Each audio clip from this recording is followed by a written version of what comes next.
Oh man, there is so much that I want to say about this. Big project I've been working on for a long time now finally is done. Finally, I get to see the fruits of my labor, and it works mostly flawlessly. Or work at the kinks as it goes. First things first. Most important thing to note about Wargames Ragnarok is that it isn't my map. You heard that right. This is plagiarism. Actually, no, it's not plagiarism. You put it in the domain for everybody to have. No God Anywhere is the original creator of this map.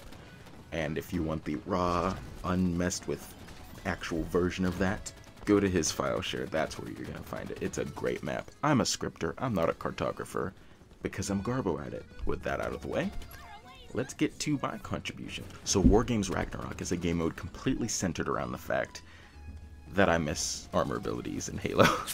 So what this map is it grants you armor abilities. It's really as simple as that. When you spawn in, there will be a little area underneath each base on each side of the map for blue team and for red team. That part of the base is inaccessible to the opposite team, and what you will see down there are 4 different terminals. The first terminal is labeled Cover, and that will give you the Hard Light Shield ability. The Hard Light Shield ability lasts for about 15 seconds and also has a 15-second cooldown, and when you activate it, the weapon that you aren't currently holding will have the Hard Light Shield attached to it, so you can use the primary that you have to shoot, and if you need to block some bullets, switch to your secondary weapon, and the shield will come up and block those bullets. You can put the shield back down and fire with your main weapon. And this works about 22 times out of 25. Sometimes the Hard Light Shield will track to the weapon that you were holding, but most of the time it'll track to the one in your pocket. The second armor ability, and probably the most underrated one, or the one that's going to be the least popular, is Promethean Vision, and it is labeled as Detect, for obvious reasons. When you activate this power-up, it doesn't work exactly like how Promethean Vision worked in Halo 4. It's actually a lot better. So it will give you the ability to see people through all structures at a certain distance from you. It will give you 50% active camo. It will strengthen your radar immensely and also weaken the radar of those around you intensely. So basically what this armor ability is for is covert ops. So you activate this and you can close the distance on someone while maintaining knowledge of their position and making sure they don't know you're coming. And the only time that they're going to see you show up on their radar at all is when you start attacking them. So you can sneak behind and just go for an assassination.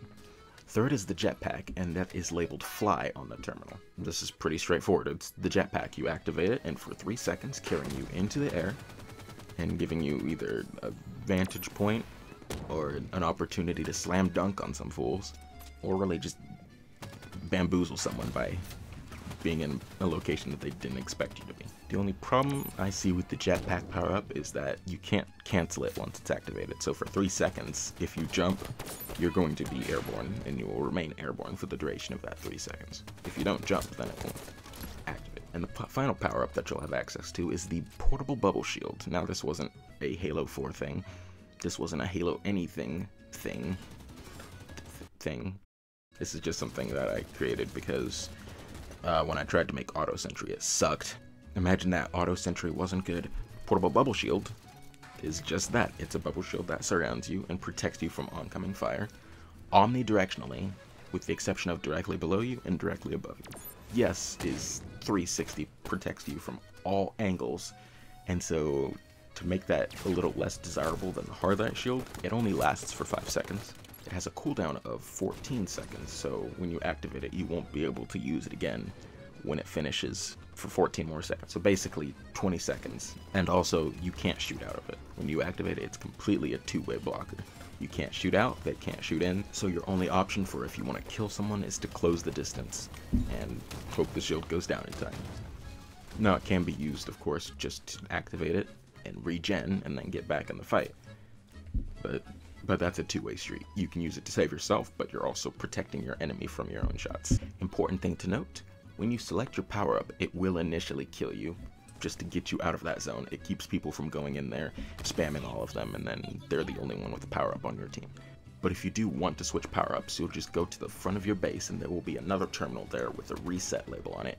When you activate that, it'll wipe your previous power-up understanding, and you can go in and select something new without being killed. Another important thing to note, Vehicles do work in this mode, as you saw, but when you're in a vehicle, your power-up cooldown resets immediately. That is to say, if you're in a vehicle, your power-up will try and track to you, and if I just let it track to you, it would collide with the vehicle and launch you into the air, and it'd just be bad. And so when you're in the vehicle, your power-up can't reach you, and it will despawn and reset the timer for when you can activate it. So keep that in mind. Yeah, I should have made notes. I don't remember if I covered everything. I'm pretty sure I did. So the download links for this map and the game type that goes with it will be in the video description. If you come across some recurring errors, or like if one particular power-up is consistently not working for you, just shoot me a message on Xbox Live at McJoJoJo, or here in this comment section of the YouTube, which will probably be easier because I can see it and get notified. So just do that, and I will fix it as soon as I possibly can. So thank you guys for watching.